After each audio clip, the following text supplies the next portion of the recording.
Broadcasting from the Investor Hour studios and all around the world, you're listening to the Stansberry Investor Hour. Tune in each Thursday on iTunes, Google Play, and everywhere you find podcasts for the latest episodes of the Stansberry Investor Hour. Sign up for the free show archive at investorhour.com. Here's your host, Dan Ferris. Hello and welcome to the Stansberry Investor Hour. I'm your host, Dan Ferris. I'm also the editor of Extreme Value, published by Stansberry Research. Today we'll talk with John Barr. He's a portfolio manager for Needham and Company, and he's focused on growth investing. Can't wait to talk with him. In the mailbag today, questions about trade stops, mortgages, and a Chinese company that's blowing up. And remember, the mailbag is a conversation, so talk to me. Call the listener feedback line, 800-381-2357, and hear your voice on the show. For my opening rant this week, I'll talk about something I hardly ever talk about, which is a potential catalyst that could start us down the path to a bear market. That and more right now on the Stansberry Investor Hour. Longtime listeners of the show and longtime readers of my newsletter, Extreme Value, know I don't do predictions, I don't call tops, I don't call bottoms, and another thing, I don't do catalysts. When people say, okay, you say there's all this risk and the market's too expensive, but what's the catalyst that's going to make it fall? And my answer is always the same. I don't know, and I don't think you have to know. I don't think that's the point at all. I don't think anybody knows. I don't think anybody can say, this is what's going to cause the market to cave in, and it's going to happen on this date. You don't get that much precision. Those are predictions, and predictions like almost never ever work out, and when they do, it's luck. However, I looked up a paper recently that I read it some time ago, many years ago. It came out in 2003 in the Journal of Finance, June 2003. It's called .com Mania, The Rise and Fall of Internet Stock Prices. And I wanted to look it up because today we are seeing record IPO issuance, and there's a lot of SPACs, special purpose acquisition companies, that are coming into existence. And there's part of the record, initial public offering issuance that's happening today is record SPAC issuance. I mean, a few years ago, 3-4 years ago, there were 13 new SPACs that went public. This year so far, it's like 450. I mean, it's gone ballistic. Everybody has a SPAC. Everybody wants to do a SPAC. And some of the SPACs, SPAC is a blank check company. They go public, they raise some cash, and they sit around looking for a company to buy. And some of them buy some great businesses. There's a few of them that are great, but a lot of them, anything that you do 450 of, most of it is going to be garbage, right? That's the way it is in a mania, right? In a full-on speculative mania. Most of the stuff is garbage, but a little bit of it's really great, right? Most .com stocks were garbage, but Amazon was in there too, right? And it's the same with SPACs. So this paper that I'm looking at, it's called .com Mania, The Rise and Fall of Internet Stock Prices by Ellie Ofek and Matthew Richardson, came out Journal of Finance, June 2003. You can Google all that.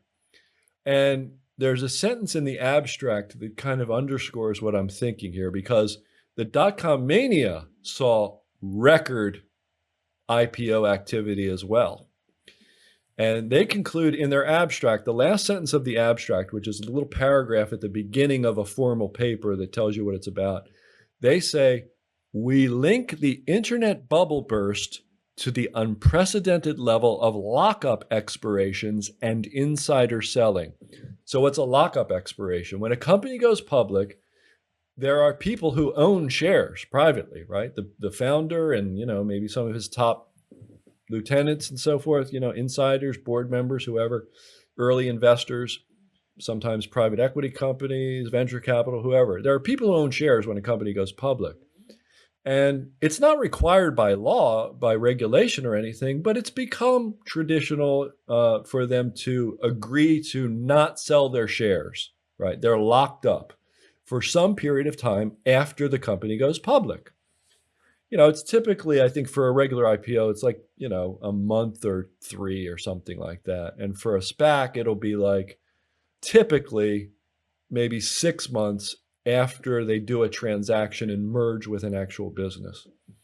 Right. So you get these lockups where people agree not to sell. Well, what happens at the end of the lockup expiration? Well, insiders have been waiting for years and years to convert some of their equity to cash. And, they want to buy a new house and put their kids through college and all that stuff. So there is selling. And this paper, .com Mania by Ofek and Richardson, suggests that, part of the catalyst that took down the .com bubble, the internet bubble, the top occurred in March of 2000, top of the NASDAQ. Part of what took it down was the fact that all these IPO lockups expired and there was massive selling. So far, I think the record for IPO issuance this year, I think it was actually in the first or second quarter. It doesn't matter. It was just earlier this year is the point, right? And I know the second quarter was huge and the first quarter was huge for SPAC issuance. So here we are. We've got record IPOs, record SPAC issuance, and these lockups are going to start unlocking right about now. Yeah, right about now, right? Because we're 6 months after this, end of the first quarter, beginning of the second quarter. So that is a little concerning, isn't it? I mean, maybe this is the top. Maybe this is what the top looks like this time around. You'll never catch me calling the top. But I'm going to spend the entire issue of my Extreme Value newsletter this week, which comes out Friday, October 8th this week. And I'm going to spend the whole thing saying, hey, this is what the top feels like. This is what it feels like when a bull market turns to a bear market. And I've got, reams of charts and data and stuff that is for Extreme Value subscribers only. And I didn't talk about this catalyst in there because it just wasn't appropriate for the discussion. But in the back of my mind, maybe this will be a catalyst. I don't do catalysts. I'm not saying it will, but maybe the selling that is certain to follow all of these SPACs. And, remember, the SPACs were issued starting a whole bunch of SPACs, a record number were issued, starting, just call it 10 months ago and into the second quarter. So, as recently as 4 months ago, into the second quarter. And they still have to merge with a company, and then the lockup kicks in, and then it's 3 or 6 months or whatever it is after that, right? So these lockups can go into like next year, maybe even 2023 or something. So I'm not saying this is it. The market's going to fall apart. All the lockups are expiring. No, some IPO lockups are certainly expiring. Some SPAC lockups are certainly expiring, but what happens over the next couple of years if we get lots of these SPACs finding merger targets and then the lockups expire? Do we get a ton of selling? Is that going to contribute to the top? And tops are a process, right? You get various parts of the market topping out, and then the momentum kind of builds and leaks over into the S&P 500 and the NASDAQ and the big indexes, the Dow and Russell 2000. And then before you know it, we won't know we're in a bear market until it's down, 30% or something. And people won't even be talking about a bear market until it's down, a whole lot. So you got to prepare for this stuff. That's why I'm always saying prepare, don't predict.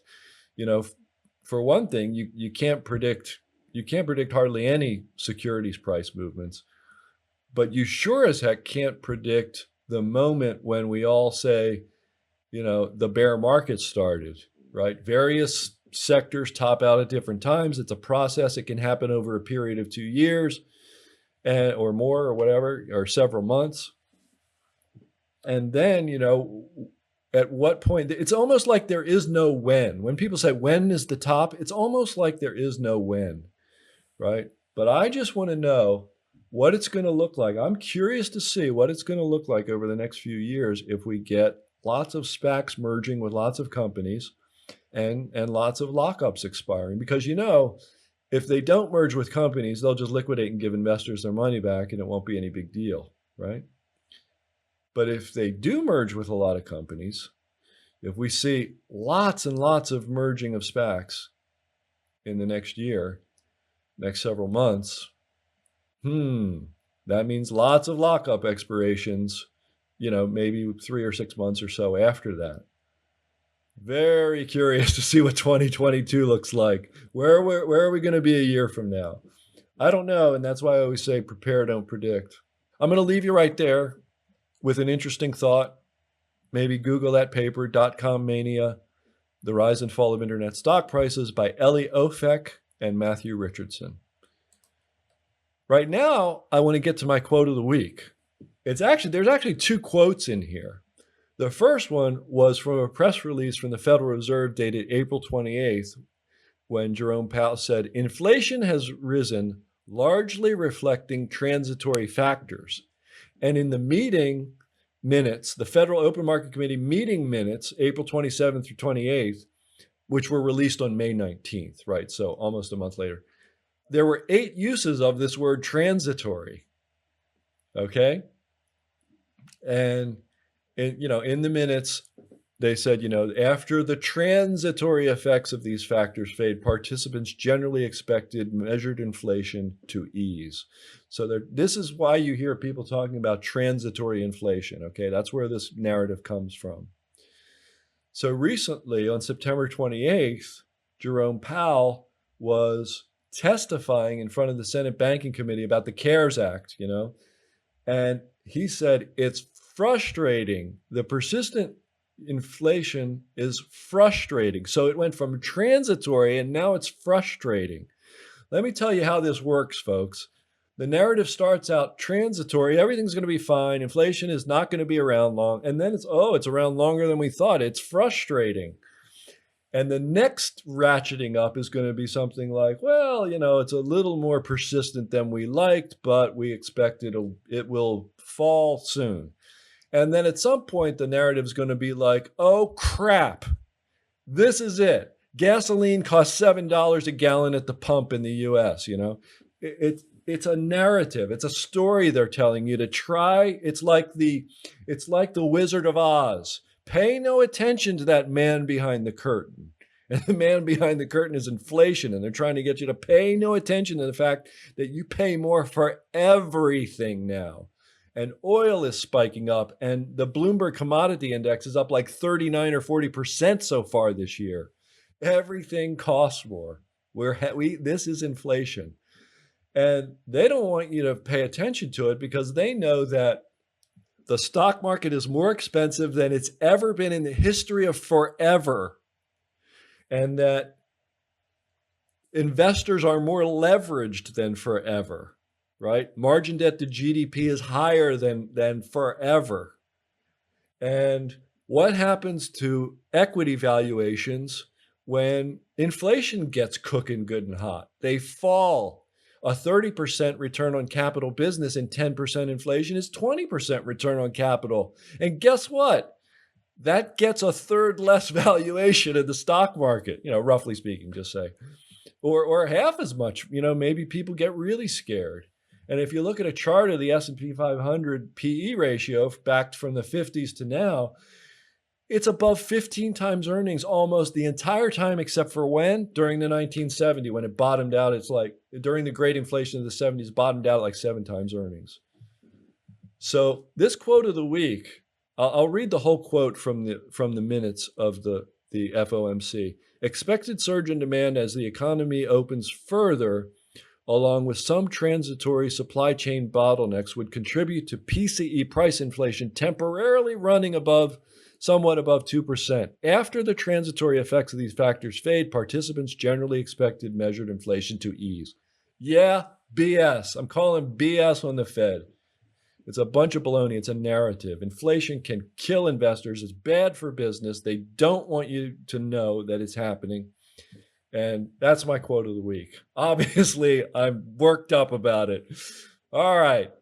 Let's do our interview. Let's talk with John Barr from Needham Growth Fund and Needham Aggressive Growth Fund. Let's do it right now. I've been talking about the stock market's volatile swings recently on the show, and I want to make sure that you have the chance to check out an event that I did with my colleagues Steve Sugarud and David Eifrig, who we talked with him a couple times on the show. Throughout this, it's a free online event, okay? And throughout the event, we talked really kind of in depth about what's really sort of happening in the stock market and where we think you as an investor should put your money given the current market conditions. We did this video and we had this kind of long conversation about it, and I think it turned out great. And it's a free event. It won't be online forever. It won't be online much longer at all. So I hope you watch it before my publisher takes it down. To see the event with myself, Steve Sugarud, David Eifrig, just go to messagefromdan.com. Again, short window of time. They're going to take it down soon. So just jot down this URL, messagefromdan.com. Check it out. I think you'll really enjoy it. All right, it's time for our interview. Today's guest is John Barr. John Barr is the co-portfolio manager of the Needham Growth Fund and portfolio manager of the Needham Aggressive Growth Fund. John started on Wall Street in 1995, back in the Stone Age, at Needham as a sell-side analyst following technical software companies. He rejoined Needham in 2009 to co-manage the Needham mutual funds. John was also a senior analyst at Robertson Stephens following semiconductor technology companies. In 2002, John joined Buckingham Capital Management, where he served as a portfolio manager and analyst. Prior to Wall Street, he spent 14 years in the electronic design automation industry and is a graduate of Colgate University and Harvard Business School. That's really cool, John. Welcome to the show. Great. Thanks, Dan. Great to be here. Yeah, you bet. I didn't know about the 14 years in electronic design automation. What was that like? What were you doing? Well, so as I say, this as a portfolio manager, this is my third career. And the first one was in electronic design automation, where I started in 1981 or so. And I held various sales and marketing positions and ran a big product line. These were for companies that were venture backed, and I went through an IPO, a hostile takeover, friendly mergers, hiring, mass layoffs, making quota, setting quota, introducing products, the whole bit. And so that gives me a significant industry experience to bring to Wall Street. So when an investor asks a company if it was tough to make a quarter, for example, I kind of smile. So I've been there, I've done that, and I think it really helps because I can put myself in the shoes of the companies that I'm looking to invest in and understand what they've been through. And so yeah, so it was sales and marketing for software that's used for semiconductor and printed circuit board design. And I also lived in Tokyo while doing that as well. So bases in the U.S. and Japan, covering Asia back in the 80s and early 90s. So that was a busy 14 years for you. So you are able to probably say what Warren Buffett has said: being a businessman makes me a better investor. Being an investor makes me a better businessman, then, I would guess. Absolutely right. Yeah. And I'm just so fortunate to have a chance to move to Wall Street after 14 years of that. And I was, the last company I was with was kind of getting ready to, we had just been through a takeover, and they were closing down the US operation, and I was kind of the last person out the door, and stepped back and said, what do most of these people who live in the New York area do? And I'd always loved the markets and stocks. And I immersed myself in doing a career transition, and was fortunate to get a chance to move to the sell side at Needham and Company. So that was, and then did that for 7 years, including at Robertson Stephens, and that was career number 2. Yeah, I actually have just a fond place in my heart for Needham.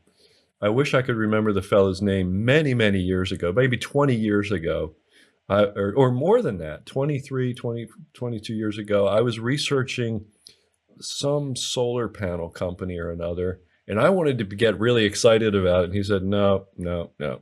He said, might even be a fraud.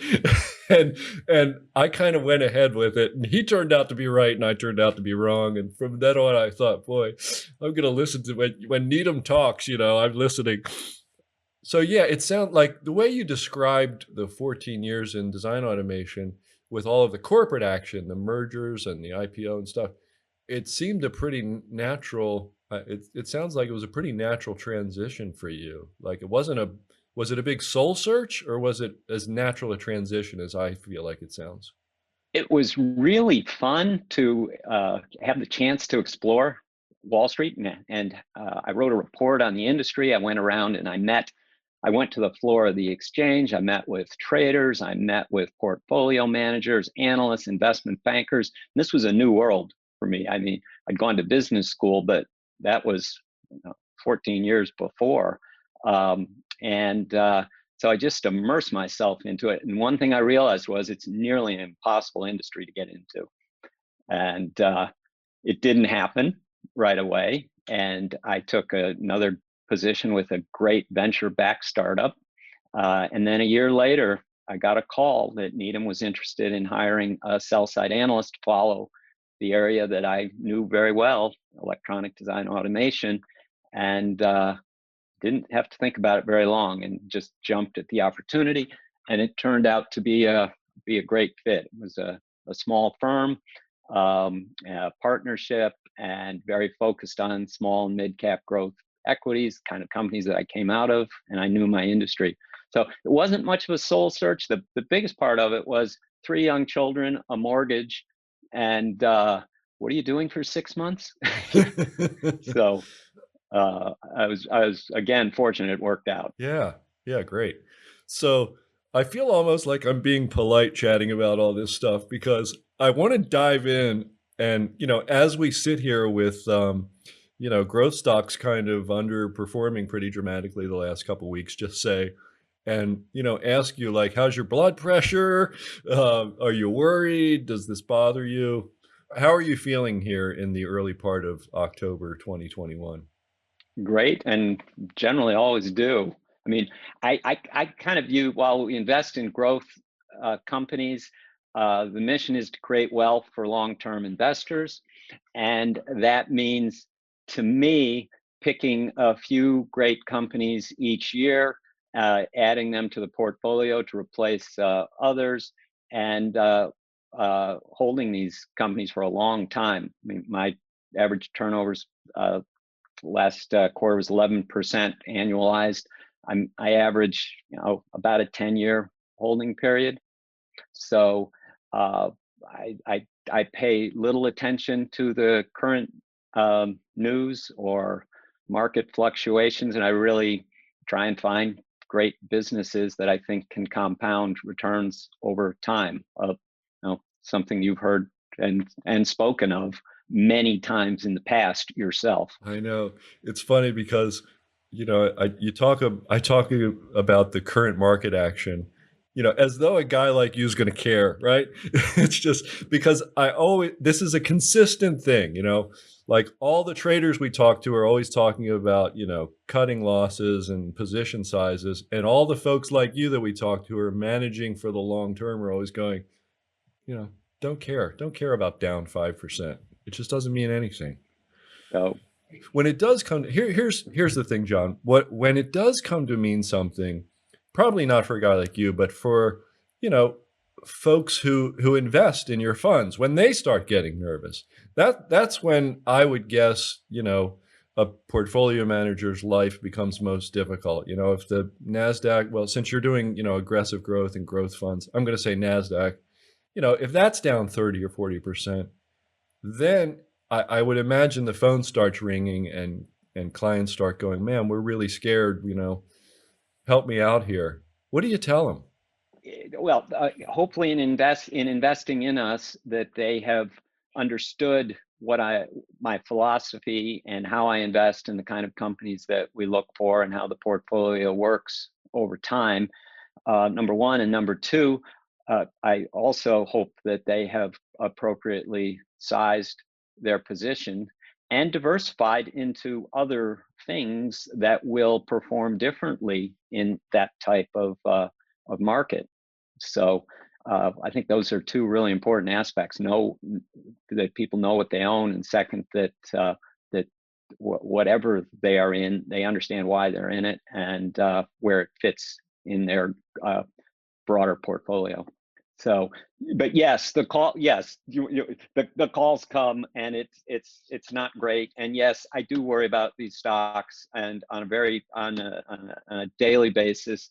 But I try to step back from all of that and realize I own pieces of a business, and these businesses are going to, if they do what I think they're going to do, they're going to grow over time. So let's talk about that philosophy of yours that you mentioned. Let's get to that, because that's really why we have you in here. We want to pick your brain and find out the answer to the basic question that I have for all folks in your business, which is, if we were sitting at a bar, I'd say, well, what kind of an investor are you? So I look for compounding returns, and to me, I've defined it as I look to invest in hidden compounders and then hold on to them through their transition to become quality compounders. And when they begin to make that transition, and then certainly when some of the quality factors are showing through, and that is both subjective factors and objective factors. So I mean, the stocks have run, and boy, is it difficult to resist the siren song to sell and to hold on. But what I've found is that when the companies that I first invest in that transition from hidden to the transition phase, you may get a 2 to 3x, which is amazing. But the real return comes from holding them beyond that, and that's in kind of years 5 through 10, and that's when these go from 5 to 10 up to 20 or more baggers, and that's that's where the real returns come from. But you got to get the right companies, and have to have the patience to stay with them. Absolutely. Patience is like numero uno, isn't it? Like we always wind up with these same few things.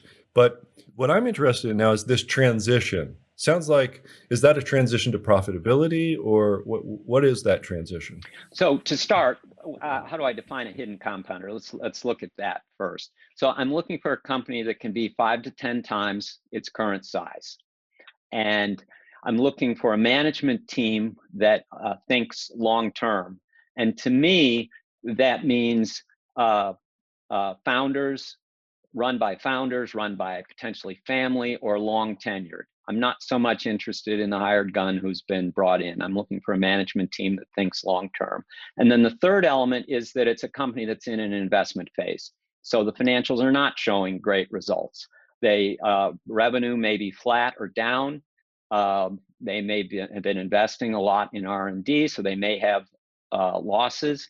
And I would say small losses that the company can manage with its current balance sheet, because we do not like to take balance sheet risk at all, which does help us outperform in difficult markets. And any quant can see high ROIC or the good stuff here. We're looking for a company that is in an investment phase where it's not showing these great results. Stock chart may be flat, it may be down a bit, it's not at a 52-week high. So that's where I like to look first, and that's what I want to buy. And it can take a year or two to build out a position. And then if my thesis is right, we go into the transition phase, and you'll start to see small revenue growth. You'll see the losses go to break even, maybe single-digit margins, operating margins, and the stock will start to work, and you may get 50% or 100%. And then if the thesis continues to be right, the transition to quality happens. And at this point, you're seeing strong return on capital, you're seeing strong revenue growth, and it's showing up on factor screens as high quality companies, and you get multiple expansion, and it's a Lollapalooza effect. So all the good things happen. And again, very tempting to sell along the way here. But if my product thesis is right, we stay with them, and the returns come in the later stages. You got an The example big returns for us from your portfolio? Yes. Let me let's talk about Vicor Corporation, and this is first or second largest as of June 30th. It was second largest position in the fund at 9% of the fund.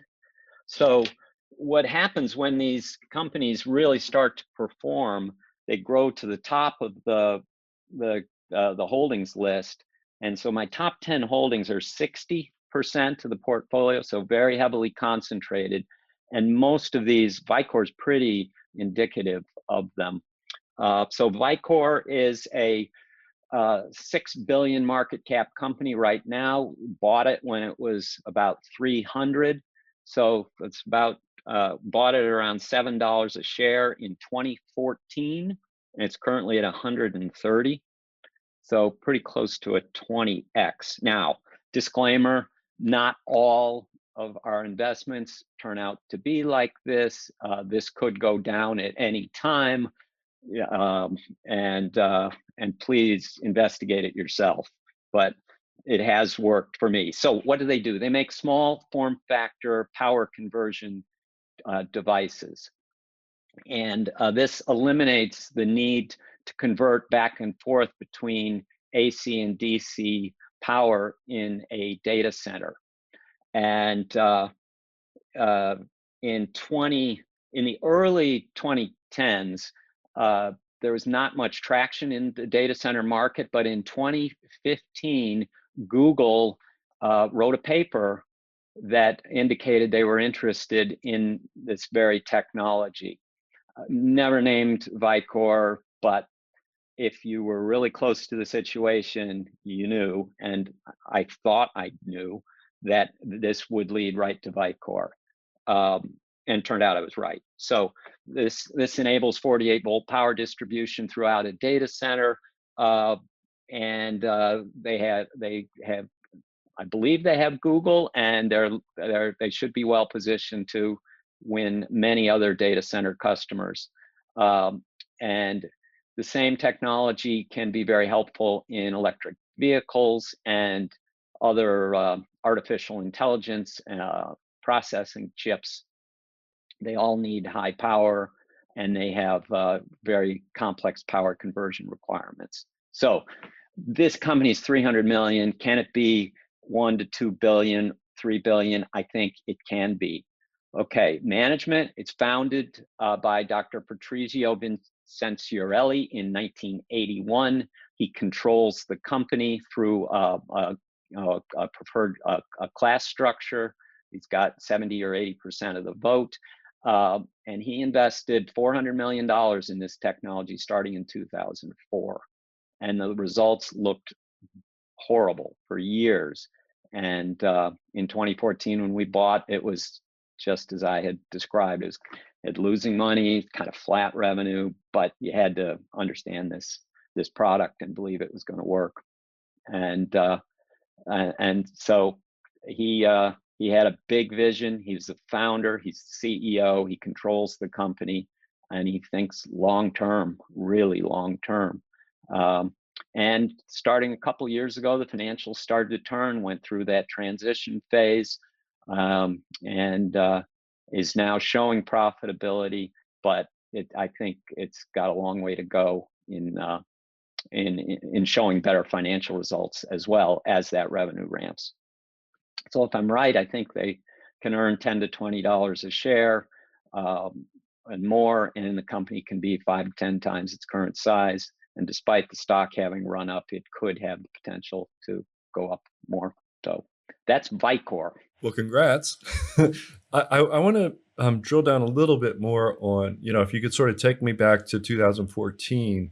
Was it simply like picking shovels for data centers? I mean, what was it that really made you say, this is potential 10 to 15x?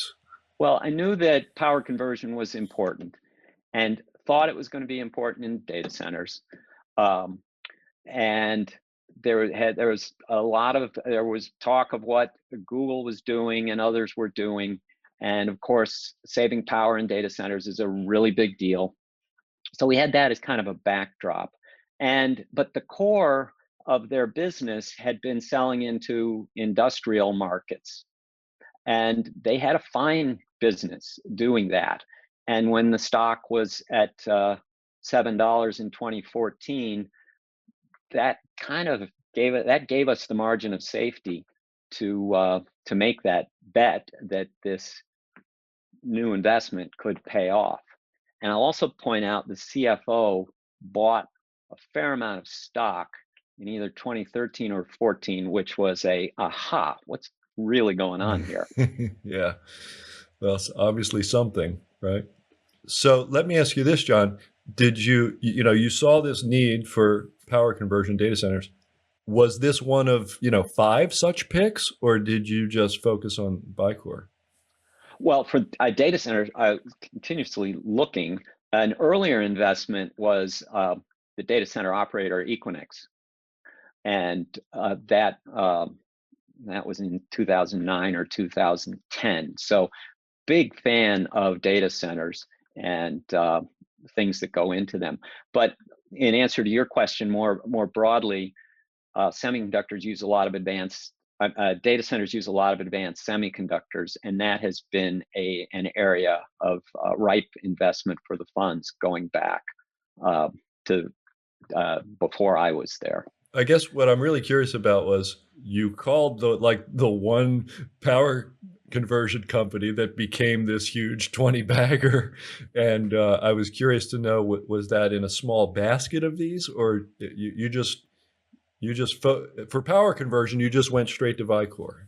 Just straight to Vicor. I mean, I've looked at others, and other power conversion companies have done very well.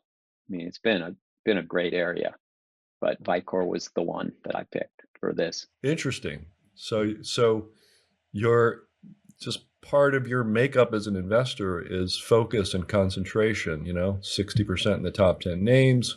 You didn't buy a basket of power conversion stocks, you bought one. Right. So, and your turnover is like what you said, 10% or something. So you're a classic, long-term, business-minded, compounding focused guy, but you're also buying what pre-profitability, I guess we'll just call them generally, these hidden compounders. I just find this fascinating that you can be concentrated and doing that. I mean, do you find you often are ditching losers and substitute? I mean, I guess the answer to that question has to be no, because your turnover is so low. You just must be a great picker at this. I mean, this fascinates me. We pick. I mean, I only need a couple of companies each year, and if you look at, I kind of view them as the class of, and Vicor was the class of 2015. And when I buy them, we're buying at 100 to 200 basis points over a long period of time. And then over the next couple of years in the transition period, I may buy a little bit more as we get opportunities, and then we let them run. So it's really just needing a few new companies each year, and some get stuck. Some just stay at the 100 to 200 basis points, and I sell when I think the thesis is off track. Some may stay too long and be dead money, but at that when they're in that hidden stage, they can't do the portfolio that much damage.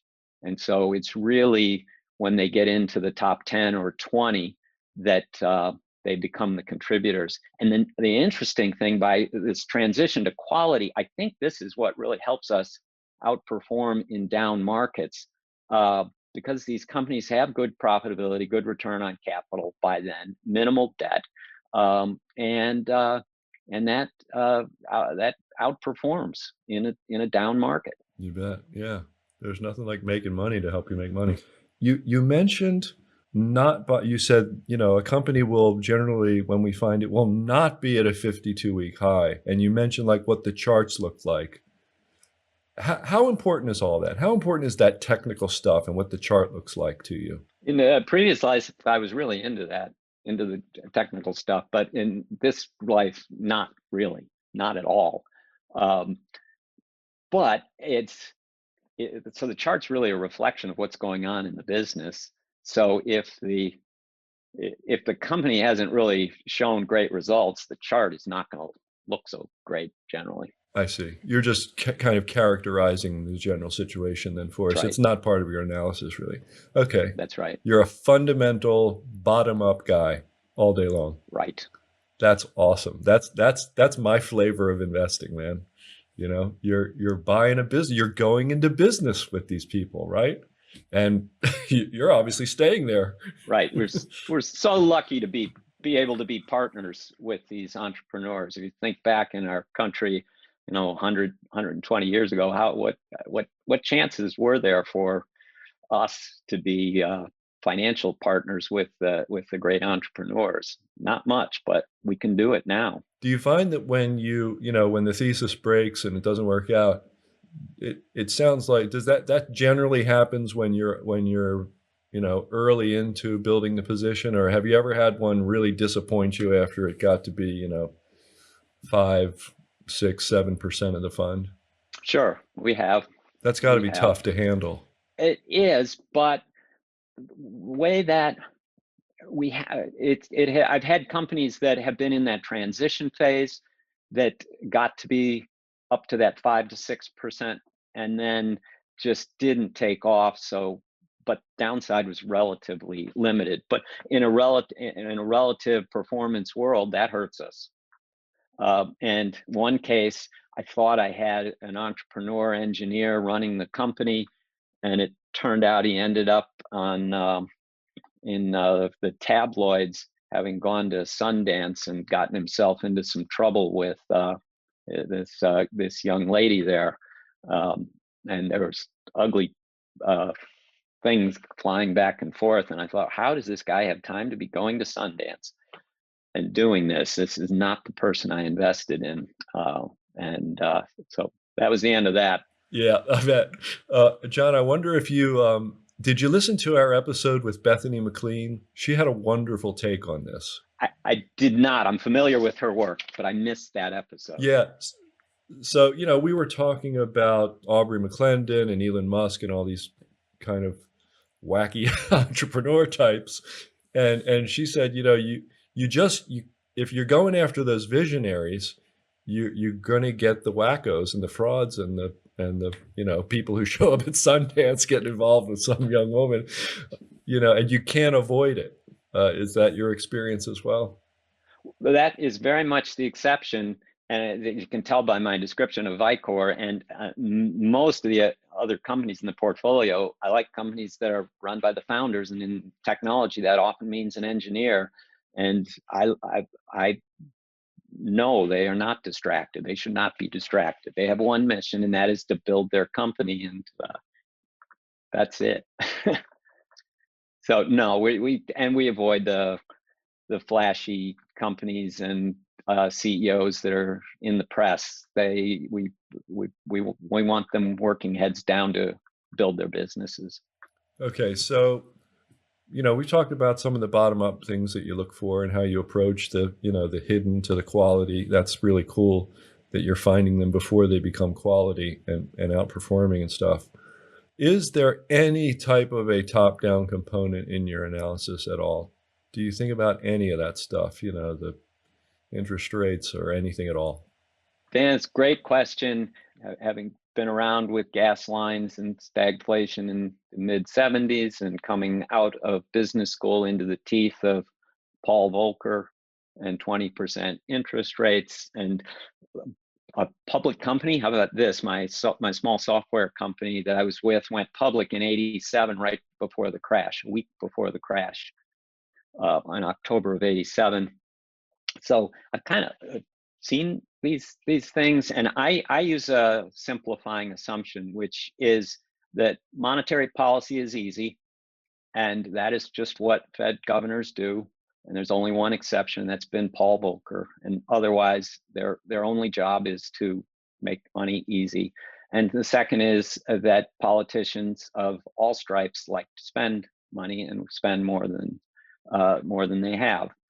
And both of those things provide reasonable tailwinds for equities, and particular equities like those that I invest in, which have pricing power and are in unique and growing markets. But so yes, that's my macro. I don't worry much about it because I have those two underlying themes. But this is just my fund, or these stocks are just part of a portfolio that I hope investors consider all of those other things, and that many of your guests and you have raised in your podcasts over time in other investments in a portfolio. I was asking about the macro stuff because the narrative now is, interest rates go up, growthy tech companies go down. People see that high quality growth as an alternative because there's nothing to do in the bond market because yields are so low.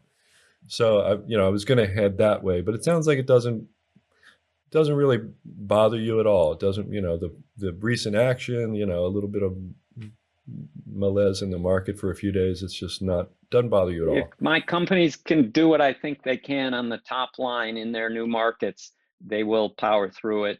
The multiple that they may achieve at the end might be lower, but otherwise not a concern. Okay. Do you have any of those like big famous names? Like, what's the most famous stock in your portfolio? Well, my predecessor bought, and I have not sold, Apple.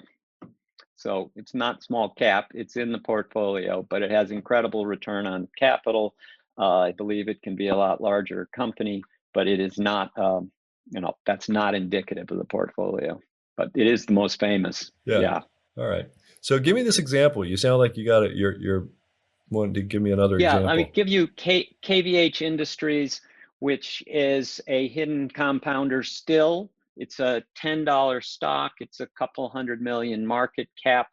I have owned it since it's the class of 2013, and bought it right around this price. So it has it has not worked yet, but I have patience and belief. So they're maritime satellite communications. They make antennas, provide services and content for commercial shipping at sea. And they're in a business model transition where they went from selling the antennas and services to providing it as a subscription service, all bundled together. And so you've had hidden revenue growth of the subscriptions while the sales go down. You've seen this transition before in Absolutely. SaaS companies. Yep.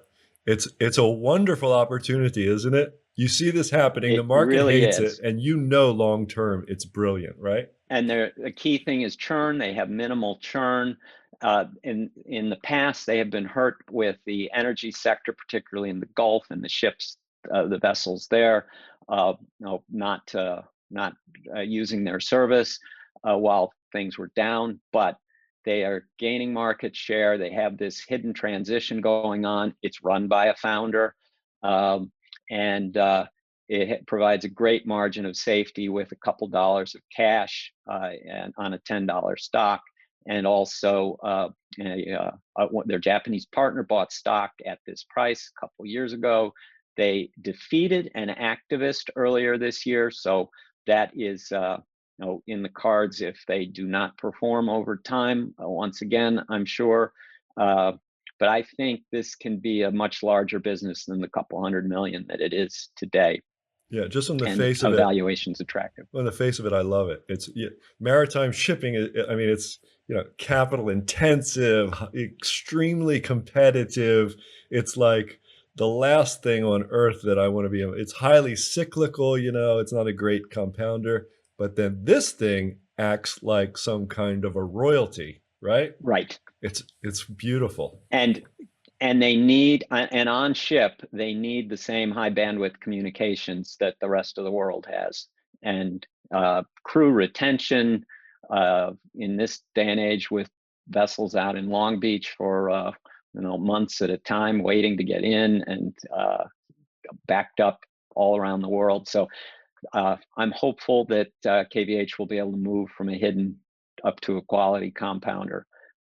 To date, I've been wrong, but I haven't lost any money, just opportunity cost. Yeah, are you wrong or are you early? I bet that's a question you wrestle with. Exactly.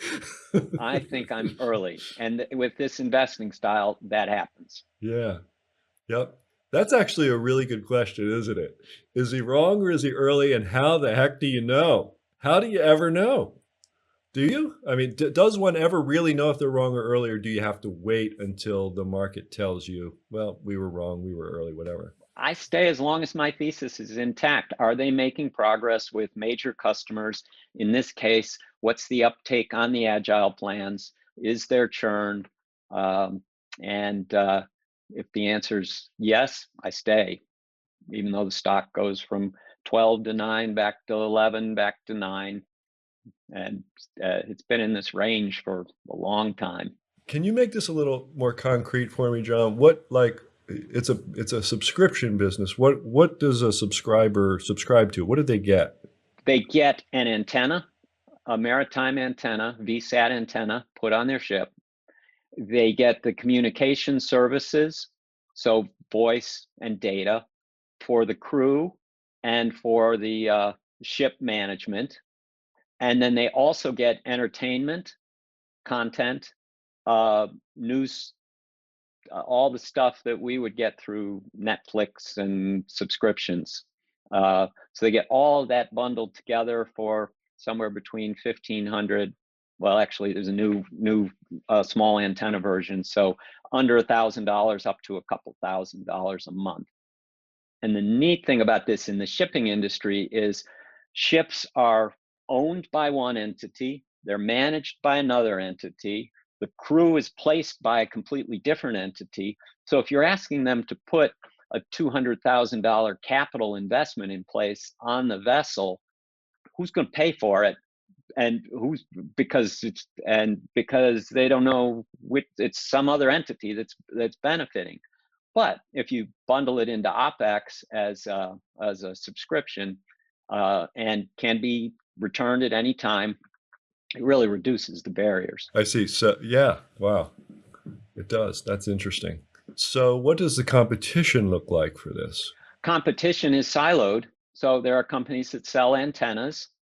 There are other companies that provide communication services. And many of these have been rolled up into private equity. And then there are third parties that supply entertainment and news. And if you don't have the bandwidth to do it, it's actually done by picking up DVDs in one port and dropping them off in the next. That's what we're competing with? Yeah. I think we have a future here. That's amazing. It's funny. In 2021, people are picking up DVDs, dropping them off in the next port. I mean, it's crazy, isn't it? Right. This really should work. And then there's a new product, a new offering called Iot Watch, which uses the same, which uses antennas and the communication systems to monitor critical systems like the engine room on the vessel.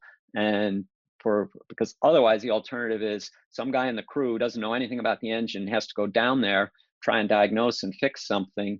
And with IoT monitoring, you can have the experts right on shore take care of things and diagnose the problems. So that's a new offering that was just launched last year. Wow, thank you for that. So we've been talking for a while. We've been talking for quite a while, and I've enjoyed it. The time has just flown by. And if you've listened to the podcast, you know what's coming. My final question, same for every guest, no matter what the topic. And if you could leave our listener with just one thought today, what would it be?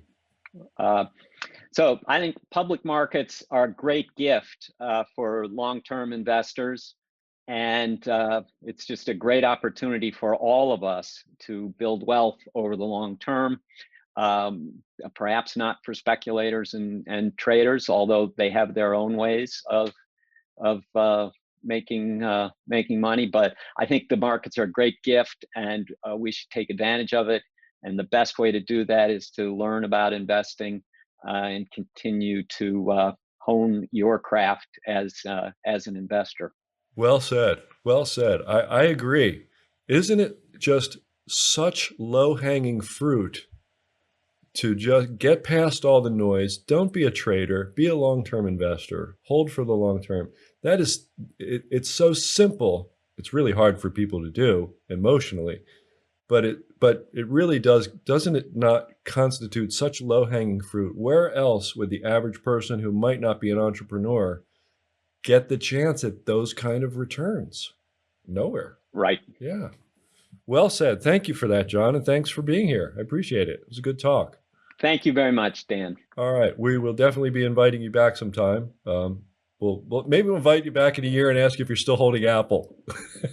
I'd rather be talking about Vicor. Of course. I'm just. Those will be the stories for the year. All right. All right. Thanks a lot, John. Great. Really. Thank you very much. Love the podcast. I think it's the best. Bye. That was a good talk, and we got two really good names. I mean, Vicor has obviously run up quite a bit, but hey, KVH Industries, and they're making a classic transition from just selling these antennas to being a subscription business. And it sounds like the competition is, circa 1985 technology or something. It sounds like a very interesting opportunity. Obviously, you have to do your own homework. I just learned about the company just now with you, but I just want you to know that the way John described the business and that transition into subscription, it's got great potential. This is one of the great sort of transformations that has happened in the past, I don't know, just call it decade or more, where these subscription models have come in, and you can really generate some fantastic recurring revenues. They tend to be, less capital intensive, higher return type businesses. And, it just has a nice annuity quality. Plus, they can grow. They can scale beautifully. So I'm grateful to John for throwing that one in front of us for further consideration. And yeah, we'll invite him back in a year and see how KVH is doing and Vicor. And, by all means, check him out. I'm sure you can, just go Google Needham Growth and Aggressive Growth Funds and the name John Barr, and you'll learn all about him, even more than we did today. Really cool stuff. All right, let's do the mailbag. Let's do it right now. Hey, real quick, I want to tell you the story. It's a story that a guy named Brian Tykango here at Stansberry Research is sharing with his reader. Now, Brian has been around the block. He's been doing this more than 20 years, just like me. He's recommended more than 100 different triple-digit winners. So if he's got a story that he wants to tell his readers, I want to hear about it. And he says that Apple's next device is going to be the biggest tech device, not just in Apple's history, but of your lifetime. The biggest new tech device of your lifetime. And he said the technology is going to be unveiled any day now. So, if you really want to make some money off of this, you've got to learn about it before Apple makes its official announcement of this new technology device. If you do so, Brian thinks you could make a lot of money in the coming months here. He thinks this recommendation, based on this new tech device of Apple, he thinks this could be a bigger moneymaker than any of his previous more than 100 triple-digit winners. That's what he's saying. That takes guts, okay? So to tell people about this, he put together a video presentation, and it's got everything you need to know about Apple and the device and the big reveal that Apple's going to do. But you really want to go online before Apple starts talking about it in public. So go to messagefrombrian.com and see what Brian has to say. That's messagefrombrian.com. Check it out. In the mailbag each week, you and I have an honest conversation about investing or whatever is on your mind. Just send your questions, comments, and politely worded criticisms to feedback@investorhour.com. I read as many emails as time allows, and I respond to as many as possible. You can also call our listener feedback line, 800-381-2357. Tell us what's on your mind and hear your voice on the show. Once again this week, we hear from Ludovic H. Ludovic H. writes in every week. He's a very thoughtful investor who has a lot of good questions. And this week, he says, do you think the restructuring of the Chinese HNA group is going to cause a massive collapse?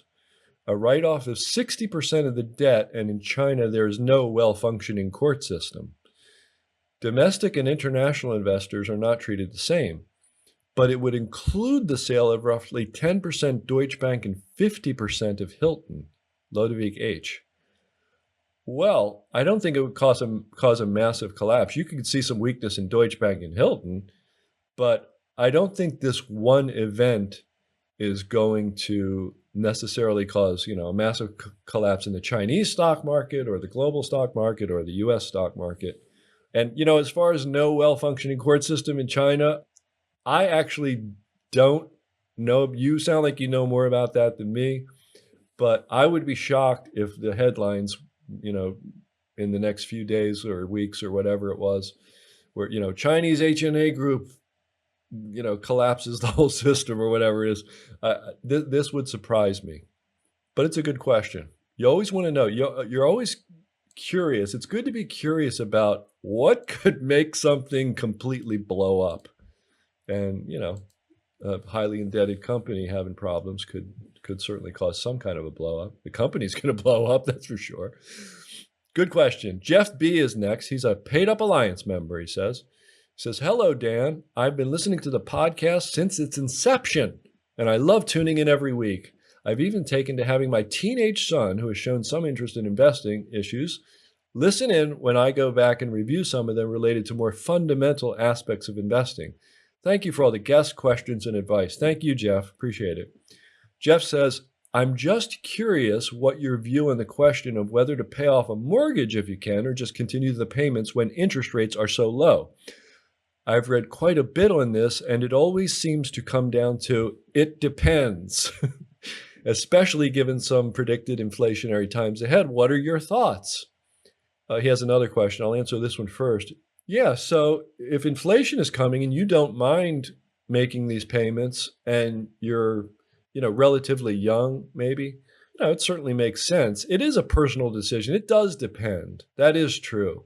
It's a very personal decision. If you just hated mortgage debt and you had the wherewithal to pay it off and get rid of it, and it didn't affect your, your net worth so much, or, it freed you up to do other things, it's a subjective decision. There's a lot of inputs, but I can understand it if you wanted to pay it off.